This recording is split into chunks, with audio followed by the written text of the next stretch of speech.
Hey, did you see that our own Kevin Coelho was losing all sorts of weight for his wedding? Well, why don't you join him and use today's sponsor, Beachbody On Demand. Beachbody On Demand is an online fitness streaming service that gives you unlimited access to a wide variety of highly effective, world-class workouts personalized to meet your needs, plus extensive nutritional content, all proven to help people achieve their health goals, fitness goals, and not look like this. Plus P90X is there, and so is Insanity. Kevin used P90X a little bit. You got step-by-step program that guides you. You have workout calendars, comprehensive nutritional plans, an innovative portion-controlled focused cooking show called Fixate, and the motivation and support of a growing community. Beachbody On Demand is the total package, and you can stream it all to your computer, smartphone, or any other web-enabled device. This is a brand new service, but it already has more than 1 million members. So, claim your free trial membership and join Kevin on his quest to not look like this by texting Greggy to 303030 to get full access to this entire platform for free.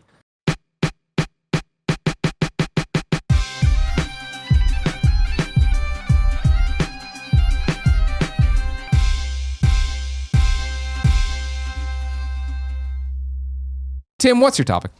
My topic is a very sad topic. It is a big departure from what we were just talking about. But I want to talk about Chester Bennington, the lead singer of Linkin Park, who died last week, killed himself. He was found dead in his home on Thursday. By suicide, by hanging. Bennington leaves behind 6 children from 2 marriages. He struggled with drug and alcohol addiction and previously talked about suicide as the result of childhood trauma and abuse. The news of his death came on the same day that the band debuted a new music video for their latest single off their new album that just came out. Today, as of recording this, Linkin Park put out their official statement on it. They said, "Dear Chester, our hearts are broken. The shockwave of grief and denial are still sweeping through our families as we come to grips with what has happened. You touched so many lives, maybe even more than you realized. In the past few days, we've seen an outpouring of love and support, both public and private, from around the world. To Linda and the family appreciate it and want the world to know that you are the best husband, son, and father. The family will never be whole without you. Talking with you about years ahead together, your excitement was infectious. Your absence leaves a void that can never be filled. A boisterous, funny, ambitious, creative, kind, generous voice in the room is missing. We're trying to remind ourselves that the demons who took you away from us were always part of the deal. After all, it was the way you sang about those demons that made everyone fall in love with you in the first place. You fearlessly put them on display, and in doing so, brought us together and taught us to be more human. You had the biggest heart and managed to wear it on your sleeve. Our love for making and performing music is inextinguishable. While we don't know what path our future may take, we know that each of our lives was made better by you. Thank you for that gift. We love you and miss you so much until we see you again." Linkin Park. And then you can visit chester.linkinpark.com, and it's like a whole thing where people can post memories or things and kind of just be there and see different fan outpouring. And it's like there's a lot of resources too as well for suicide prevention and things like that. I guess my topic is celebrity deaths and how they affect you. And if you've ever been affected by one or by them differently. I feel like we've talked about this before with Robin Williams. I think was the last time that this came up. But, having it, like, dealing with this this weekend, it really made me realize, like, how much this affected me. And it's like, I wouldn't necessarily think it does. I was a huge Linkin Park fan. I mean, I would still say I am a huge Linkin Park fan. But of course, it's the same story so many people have, that I grew up with them. Linkin Park was my first, the first artist that I chose to listen to. It wasn't my mom and dad listening to Rolling Stones or like the radio playing or Disney Channel, whatever, playing boy bands and Britney Spears. And you shit. sought this out. I was like, oh, I want this. I like this. Yeah. And I was so into it. And then as I grew up with it, and once Reanimation came out, that is what really introduced me to underground hip hop and all that. And it really shaped the music I listen to now and who I am today and all that. So Linkin Park's very important to me. But then, they grew up and they went different direction than I necessarily liked musically. And I'd keep coming back every once in a while. But it's undeniable the impact that they have had on me and how well I know it's like, this is a band that I can name the people in the group. It's like where I did have I watched the behind the scenes DVDs of their albums and stuff. And even though it's 20 years later after all this happening, like, this hit me while I was editing Kind of Funny Live. And I had to stop for a while and just be like, holy shit. And I just couldn't believe it. And it's just like so overwhelming where there's so many emotions where I'm like, how could this happen? It just feels so wrong that anybody would want to take their life like this. But it feels even more real that it's somebody that I think a lot of people look up to in that way. And I don't know, like, have you guys Like, do you have any relationship to Linkin Park at all? Not me, no. Sure, of course. Yeah, I mean, I'm familiar with the band. I'm familiar with some of their hits, but to me, they were never something that I was. Hybrid Theory was a big invested deal for me in high school. I remember it was an album that a girl space friend gave to me that we, you know what I mean? Like we'd been hanging out and we'd watch MTV and TRL and hang out with our group of friends and that would come on. And I remember that was a gift she gave to me was Hybrid Theory. And I remember that being an album everybody had and everybody knew the words to, you know what I mean? Like crawling, like everyone knew all the words to that entire fucking thing. And so like that was my connection to them, right? And it's like it's funny when I remember we bring up so many things on the show all the time that either we're too old for or you're too young for.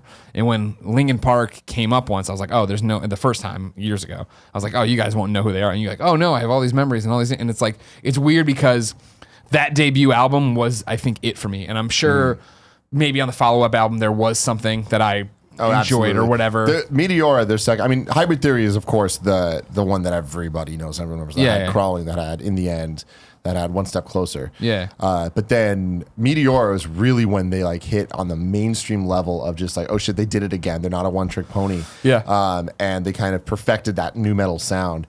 And almost every single song on the second album was a single, like a top 10 successful What are a couple single. of them? Faint, Somewhere I Belong, Breaking the Habit is the biggest Sounds one. familiar.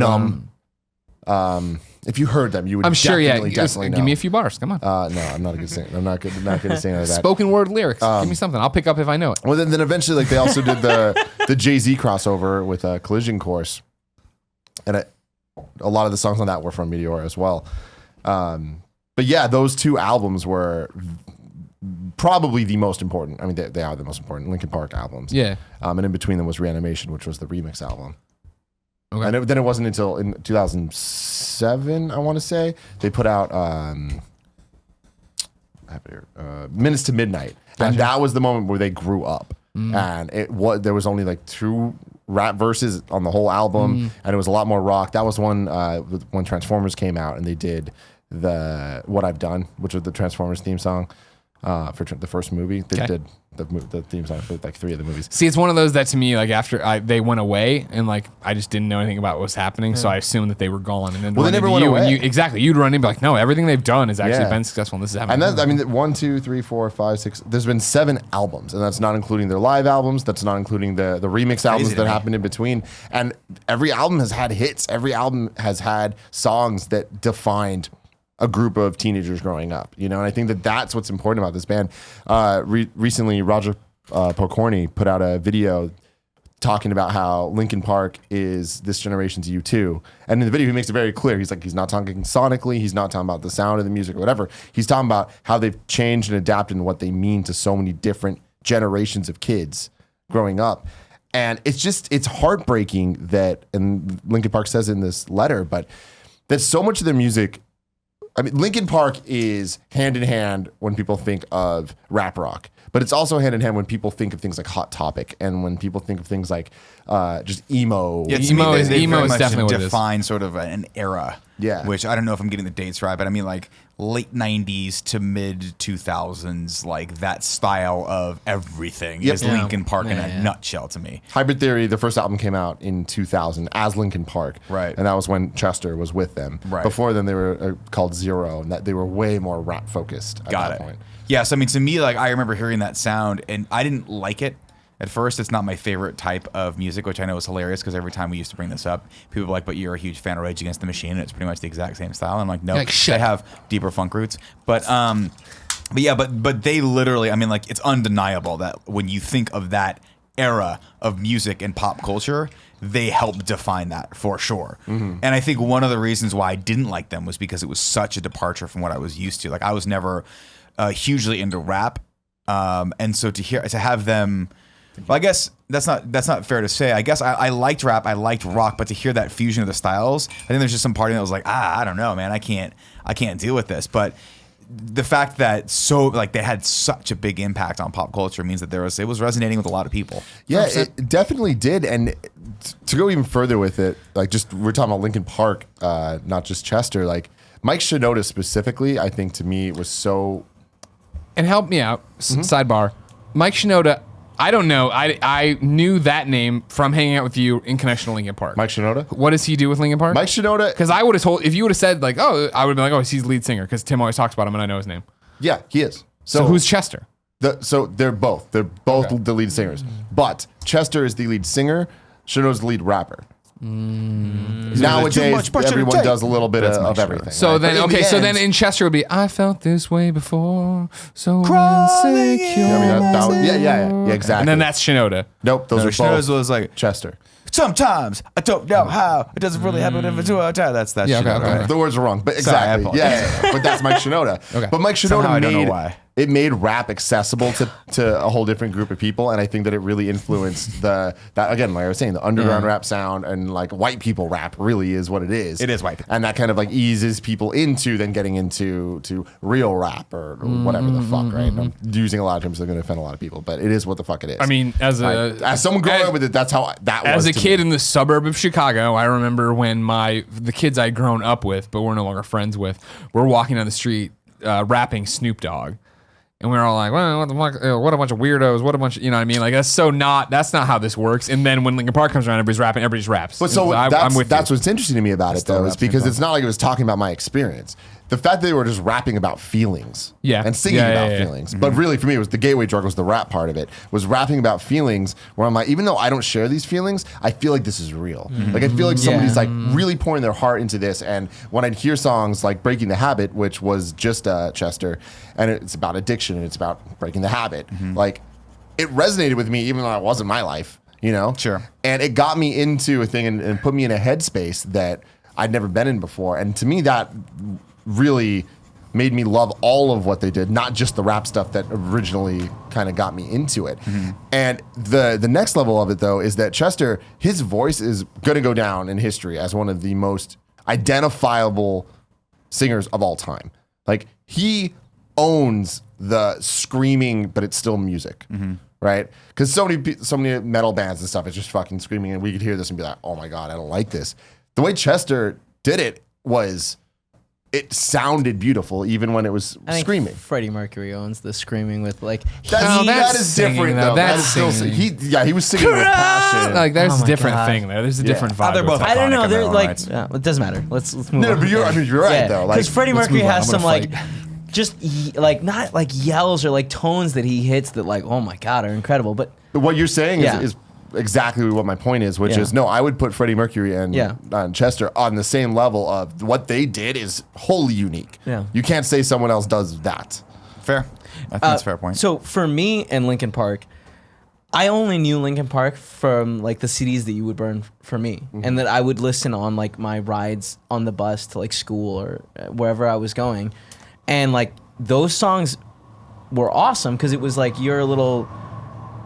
Like, these are the cool songs. Mixtape. Yeah, Here's exactly. great Yeah, Linkin Park mixtapes. stuff. Yeah. But when I found out that he had died, I like, if you listen to the morning show episode, because like on there I read someone's comment, I like audibly gasp because I'm thinking about, oh my God, what is Tim gonna think about this? Yeah, and it's funny. It immediately hits me. I was like, Yeah. what's my brother gonna think about Yeah. this? And it's just like all of it. It's such it's a community. It's a family. And it makes me think on a much smaller way. Like, what if one of us were to die? Like, what would that do Don't even to joke. our community? You know? And I think that it's like obviously that's a much smaller scale. And Yeah. it's much different. Of course, but seeing the Facebook groups, the Linkin Park group, just being on Twitter, seeing my Twitter feed of all the people I follow from different places all over the world, different ages, and so many people sharing a connection and some type of memory and how much it's affecting. I'm like, holy shit! Like, we're at an age where this is just going to start happening more and more sure. Yeah, with yeah. people that we view as iconic. Because now, I mean, it happens all the time, like with David Bowie and stuff. But like, Right. I didn't grow up with David Bowie. I grew up knowing David Bowie's a legend.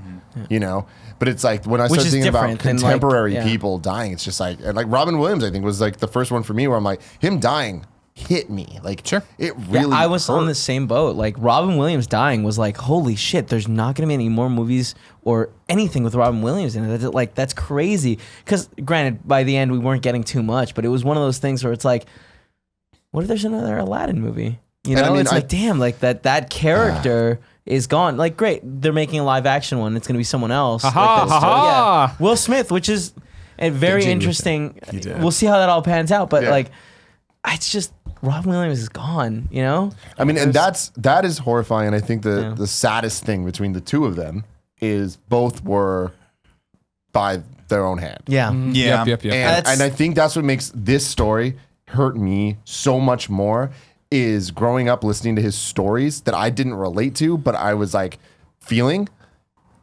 And for him to then act on it, it's like it almost feels like we lost.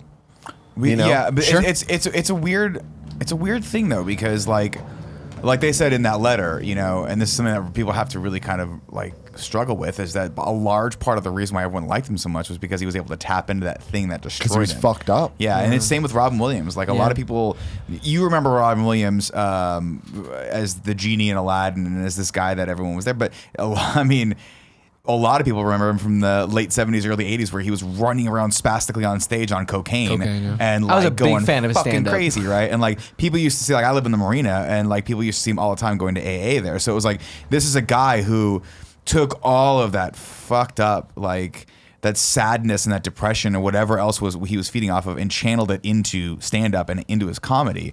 And then, and it sucks because I'm not saying that everyone's complicit in this, but we look to these celebrities and go, give us more of this thing we love. But then we don't really necessarily want to hear about them, like the dark side of them. And then we, like if something happens where like one of them has a problem and is running down the street, you know, naked or something like that, everyone's like, oh, what a fuck up, right? But we don't realize Martin Lawrence those is things crazy. Dave Chappelle's crazy. Right, Dave Chappelle's crazy. Martin Lawrence is a perfect example, right? Martin Lawrence was... I ordered more ice. Oh, thank you. Good. I thought that was what you're doing. Martin Lawrence, not a lot. You know, everyone knows Martin Lawrence now, and I think Martin Lawrence has largely is fine now. But like, you know, back in the day when all that shit happened with him, people were like, "Oh, that's hilarious. It's funny to make fun of Martin Lawrence." Britney Spears. Britney Spears. Hey, she everyone, shaved right? off her head and tacked the thing with an umbrella. Cool. Let's all Let's take make photos fun of and her. laugh Let's- at it. Let's fuck with her, right? And it sucks because that it's just a shitty fan thing to do to someone that like. I wouldn't want, like, if I were going through crisis, and I know there's a lot of great best friends out there, right? And I've shared some of the stuff that I've dealt with in my past. Everyone's been super supportive. So I don't understand why that can't be the same for everyone. What is that about the human spirit that you just kind of like seeing someone? Well, this is fuck back up, to the right? topic I brought up a couple weeks ago of like, Yeah. why do we exist to tear each other down? I don't know. Yeah, And I mean, crazy. more than that too. Like so Linkin Park makes this music, and their last couple albums. I mean, there's been a large amount of variation in all of them and their sound and what they do, but there was some songs on albums that were happier than a lot of what they did. And what's the fan response? Oh, really? Like, I don't want this. I don't want this. Yeah, stay dark, like stay dark. do what you used to. And granted, with Linkin Park, I think it's even more extreme because there's so many people that grew up in my era of listening, whatever age they were, but like listening to Hybrid Theory and Meteora. And once they went to Minutes at Midnight, like all of us were like, we don't want this. Like, make that shit. But now, Minutes to Midnight's one of my favorite Linkin Park albums when I think back on it, where I'm like, oh shit, no, they actually evolved what they were doing. And it's like, I don't really want them to do that now. If Eminem were to put out Slim Shady LP now, it'd be like, that's kind of You have to grow with the fucked times, up. right? It's like you need to evolve, you need to Yeah. grow, and like they really did that. And it's scary to think that that Chester was rewarded by fans for being sad. You know? Well, yes, but also you have to remember that was probably his outlet, right? That was probably his way of dealing with it all, was to write it down and to share it with people through music, right? Like a lot of people talk about in stand up, a lot of comedians talk about like, you know, their depression and things like that, and you might think it's a joke, but it's rooted in reality. It's a lot for a lot of people, especially stand ups, like getting up on stage and saying and admitting these horrible things that you're feeling, but framing it in such a way that it's comedy is cathartic and it's therapeutic. And I think the same goes for musicians.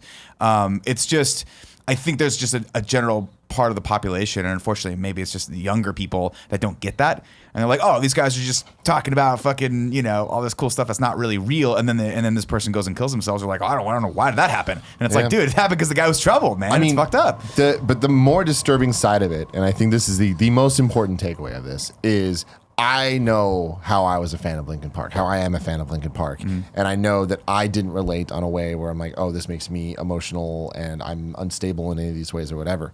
I do know there's a lot of people out there that relate to this, that hear Breaking the Habit and relate to that, hear Crawling and relate to it. And it's so scary to me that someone that they look up to would decide to do this.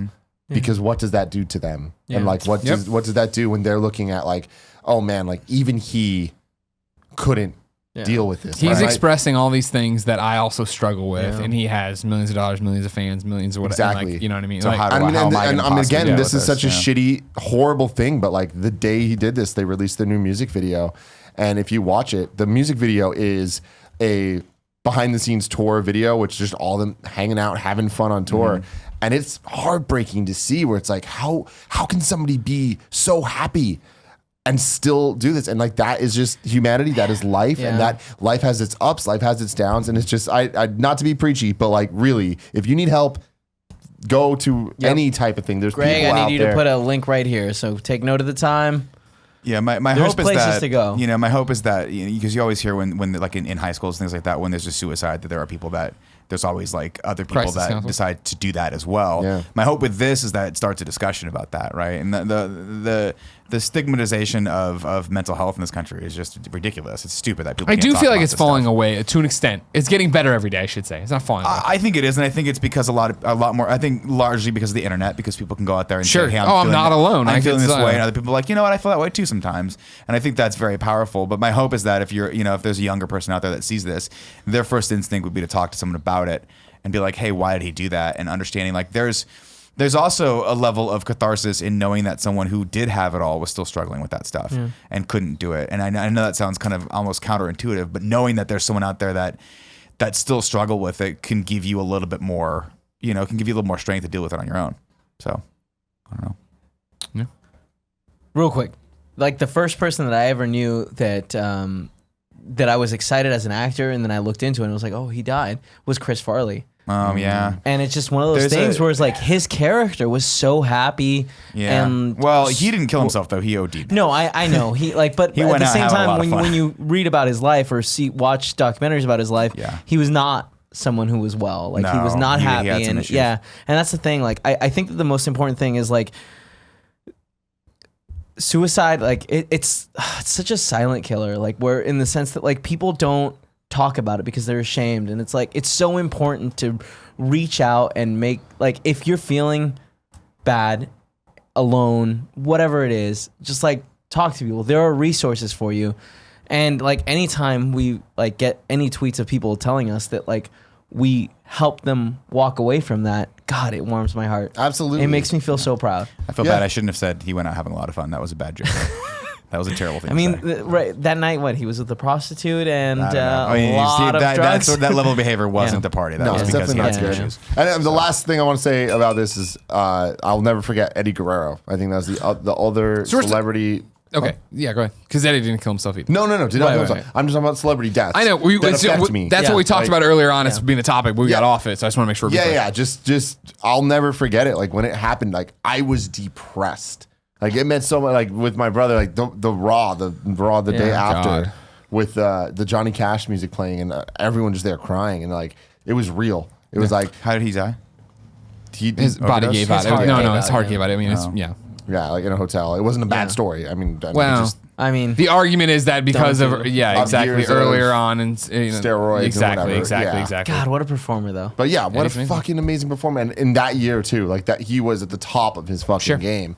And when that happened, it was just so heartbreaking. And again, it just makes everything feel real. Life is very fragile. Life is short. You just need to own it as much as possible. And man, it's just such a bummer that death is a thing, you know? Yeah, but I mean, how exciting is it that like Eddie Guerrero will live on the matches that he had, those moments that like you'll remember forever.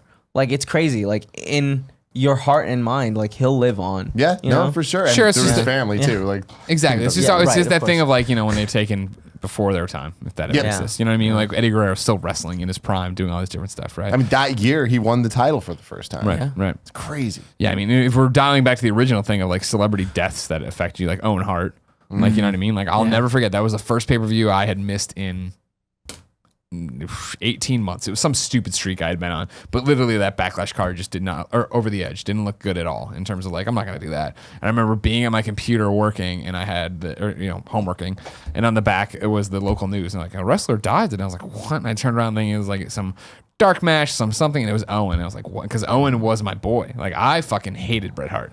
Like, and I mean, and hated Bret Hart in the way of like wrestling. You know what I mean? Of like, even when he was a face, though, I was like, this guy sucks. He's not the best there is. The best, you know what I mean? Like, fuck this guy. And so when Owen's whole character was like, I have a chip on my shoulder, I hate my brother, I was like, oh yeah, fuck yeah, Owen's great. And so I have that happen. I was like, what the fuck? And then it was the big one when you said this though, because Eddie reminded me of Owen. The big one for me was Chris Reeves. When Christopher, I mean, first off, when he got paralyzed, I remember being like enraptured, and that was like such a different age of like waiting for the newspaper or the 9 o'clock news to find out is there an update on what's going on with him, and then, you know, because he for Christopher Reeves for me was the first one of like I understood he was an actor and he wasn't Superman, but I'll never forget. And it was a Soap Dish. Remember this fucking movie? I remember that trailer, seeing that trailer at a movie theater, and he was in it, and it was so weird to see him and be like, what? Like, what is, like, I understand, but I've not, what? He was in a movie also called Noises Off, which my brother had done the play for. It's a play that they made into a movie, famous play. My brother had done it in high school, and I was like, that's great. And that same summer, the movie came out, and I will never forget seeing, like, it's just weird. You're like, because he's so iconically Superman. Like, he'll always just be Superman. And then, yeah, that one hit me hard, too. That was like, because I was a kid when that happened, I think. No, you weren't. When I was driving back to Mizzou when he died. No, he died. I'm sorry. Yeah, of course. Yeah, When was that? Do you know? That's got to be late 80s, I think. No, it was 90s. Was it 90s? Yeah, Let me check. I want to say around 96. Because it was a I was a horse riding accident. huge fan of those Superman movies, and hearing that Yeah. Superman was paralyzed, fuck. Man, Yeah, so right. yeah, for me, I mean, 1995. 95. Got Okay, it. yeah, Yeah, right yeah. there. For me, the top ones that really hit close to home was when John Hughes passed away, because he was young when he passed away, and this was very recent. I think it was like 10 years ago. That was hard for me, not because it was just I'm a huge John Hughes fan. His movies always spoke to me, so I was like, oh, that sucks. Chris Farley was a hard one. The one that was really difficult to swallow, it was actually the only one I can think of where I was like, I don't, that can't be real, was Heath Ledger. Like when Fuck, what a because good it was actor. like just, I mean, not that there's ever a good time for someone to pass away, but like, dude, he had just fucking Nailed it. Like he Nailed had just made it to the next level. Like he, And that was before we knew what we had with Dark Knight. dude, like he was gonna be like he got. I mean, obviously he's posthumously nominated for an Academy Award, but I'd like to believe they would have done that anyway. won Like, He won it. He didn't He win did it. win I it. thought he did. No, he did? I Pretty sure he won, did. yeah. Pretty sure he did. Well, he But deserved like it. that was one of those where you're like, fuck, man, like this guy, this guy put the time in. He did all the movies you're supposed to do, and he got this breakout role. I mean, he fucking did First Night, for Christ's sake. That was he did. Yeah, he put the time in on that motherfucker. So I don't know, man. I mean, other ones for me were, of course, Harold Ramis. Yeah, That one was devastating, and to the point where I just didn't talk about it. And then most recently, Adam West. And Adam West was the weird one of. Adam West was the first person on this list of people I had met and worked with and hung out with, and like to meet Adam West, like Your story about him, like where you're like, hey, we've actually met before, and he like, totally remembered. later, Met him in like, passing at a crazy. Comic-Con. He came on and did whatever the hell it was he was going to do.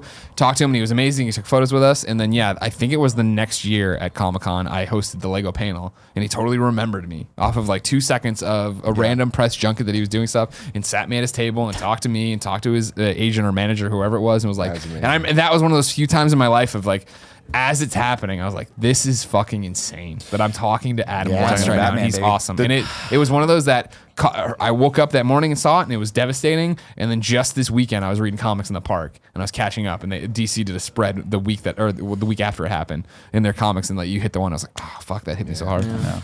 The two others I want to name, Carrie Fisher, just because it was so recent, and like Carrie Fisher, like obviously I love her, Princess Leia, and all that, and how much that means to me. But to see how much she meant to so many people was, and the age of Twitter and the age of people being able to express their feelings in a way that is very public, like that was super emotional. But for me, Paul Walker, man, like, that is one of those situations. No matter how old I am, I'll be able to remember where I was. Hearing that, being on that text thread with all you guys, and just being like, this is like when people say, "Oh, Kel from Keenan and Kel died." It's like that was this is some bullshit, and it was like, no, this can't be real. This can't be real. It's like, fuck, this is starting to sound really real. Well, why is all these sites picking up on What's this? crazy about the two you've just named are, for me too, not on the level for you, but in the way I'll never forget where I was. Because for Paul Walker, I was in Japan with Scott and Cindy and Steimer and Warren Price and Panda Musk, and it was that thing where I opened the phone on Scott's Wi-Fi hotspot, and it just had hit. And I was like, what a fucking stupid, no, go to Snopes, this is going to be fake. And then it was like, no, a lot of people are talking that Paul Walker died in a car accident today. And like I tweeted about it, and like Destin was like, no, this is clearly fake. And like, I don't know. And we went back and forth for a little bit, and like that was real. And then Carrie Fisher was a very similar thing of, I was in Montreal with Jen, and we were driving out to see her family and listening to French radio. And it's literally all gibberish, and I didn't have the internet. Gibberish, and then Carrie Fisher. And I was like, what are they saying? And Jen was like, wait. She shut me up. She's like, wait, and turned it up and listened. She's just translating on the fly to me of like, they say she is in cardiac arrest on it, and they were landing at LAX. I'm like, holy fucking shit. The one I'm really scared about, and like when the news announced that his wife died, like I was like, fuck. Oh, Stanley. Stanley. Sorry, like jump ahead. no, it's totally fine. I mean, they've been married for like what? Forever. I forget how long. I want to say something absurd like 70 years, and it's so. like, God, that's beautiful, by the way. Yeah, I and mean, like to the me, fact that Mallrats like had to add a scene where he was talking about not having sex with a bunch of people, and that he was in love. It's but just for me, beautiful. like, to look at Stan Lee and Adam West, those are guys that like I look at and I'm like, they were sad. It's always sad. You can mourn the passing of a great artist, but those are guys that lived a very long, very amazing, full lives, right? And like those are the guys that I want to be. Like, there's no avoiding death. You can't be sad when someone who's lived like, an amazing life dies in his 80s or 90s. The thing about it is, this is what I think when I originally thought we were doing this topic, that I thought we were going to speak more on, to the fact of like, how you feel ownership over these deaths. Sure. Because it is the thing of like, fucking Adam West means so much to me, and I have this signed thing from Adam West, and it's on my club. But it's like, I don't think of Adam West on the daily. No. So Yeah. when all of a sudden it's like, bam, like I know you're the exact same way. We're cut from the same cloth. Like when Kevin Smith dies, Oh my whether God, it's it's gonna tomorrow break my or in fucking heart. 40 decades, I'm done. Like I'm devastated. That's gonna be a hard day for me. It's hard. I feel kind of like, I feel like a little bit of it is, I don't know. I struggle with this, right? Because Carrie Fisher, for instance, like, had Carrie Fisher died 5 years ago, before the new Star Wars before Episode 7 came out, would it have been that big of an impact on people? 100% it would have. Maybe. But I feel like a lot of it is for a very similar reason why I had a big reaction to Paul Walker dying, is because I was like, holy shit, what's going to happen? And this is selfish to say, but my first thought was, what the fuck are they going to do with the series that I love? Well, again, that's you and the human condition of these people that you feel like you know tangentially. But I mean, like, because I remember we were at IGN when Heath Ledger died, and it literally was like somebody stood up and was like, Heath Ledger's dead. And you're like, what? Where? And you went to the internet and blah, blah. And literally the first thing we all said after like, holy shit, was like, is The Dark Knight done filming? And it wasn't because we're assholes. It's because that's how you know them and consume them and deal with it. So it's like, we knew this was like, is this the final thing he did? Is this his opus? How do you deal with that? Yeah, I mean, I think for me, and that's how I process, right? As I think it sucks to say, but like the first thing is like, how is this going to impact the things that I love? And then so like, you know, I don't necessarily. I don't know. It's the same for with the Chris record. Farley. I don't, and I want to say this for other people watching. I don't think that's a shitty thing to say. It's I understand that it feels shitty, but like again, that's how you know these Right. people. I mean, they're not friends. They're not personal Exactly. people. How are I've you ever gonna hung go- out with yeah, or yeah. met. Like, it's not like one of you guys died. For me, like thinking about Stan Lee passing away, and like, God, I hope he doesn't pass away anytime soon. Like, but like losing someone that you've been with for so long, there's a tendency for the other person to go as well. I just, every time I see him pop up in the Marvel movies, like, it lights me up. I'm just so excited. I remember a news story. I thought, and I say news. I saw a headline somewhere. Didn't they say they filmed like the next 7 Stan Lee cameos? Yeah, but like, really? that's awesome. But like, what about Eventually. the eighth one? I know. I'm with you. Like, when that happens, and that I wasn't will tif take happen- away from it. No, yeah, Because like, if it's you want to inevitable. talk about Yeah. something happening, like imagine the first Stan Lee cameo they put in a film after he's gone. That's gonna be That wild. theater will come unglued every fucking showing. I mean, that's But like, what an honor to give him. Like, exactly. hey, like, you're 100%. still in and it. that's you're still why, a like the watcher. Paul Walker thing. I mean, fuck, it's such a weird God, thing. yeah, of like that ending shot. movie and real life combining, but like the way that they handled that, Yeah. it was artful. It's It fucking was beautiful. artful. It was one of those is. things in the movie theaters. Like, I really was like, dude, thank you. You know, I'm not- guys closed that up really nicely. And that's the thing is like, I'm not the Fast and Furious fan on the level you guys Yeah. are, but I fucking cried. Like, Yeah. and I mean, I'm a Yeah. big fucking baby, of course, but I mean, like, I thought that was like so You well do done. cry when we run out of but cheese. that's why we love you so much. I want to drive this into your eye, and then I'll cry about doing it. You see the blame, like, what did I do? Nick Fury, no! Thanks for watching this episode of the Game Over Greggy Show. Click here to subscribe to us. Click down here to go to the Patreon and support us. Click over here to go check out youtube.com/kindoffunnygames and click down there to subscribe to youtube.com/kindoffunnygames. Like, if you just want to subscribe to both, is that what you said? Because that's not, I've never done that. It is a playlist. Yeah. That's a playlist.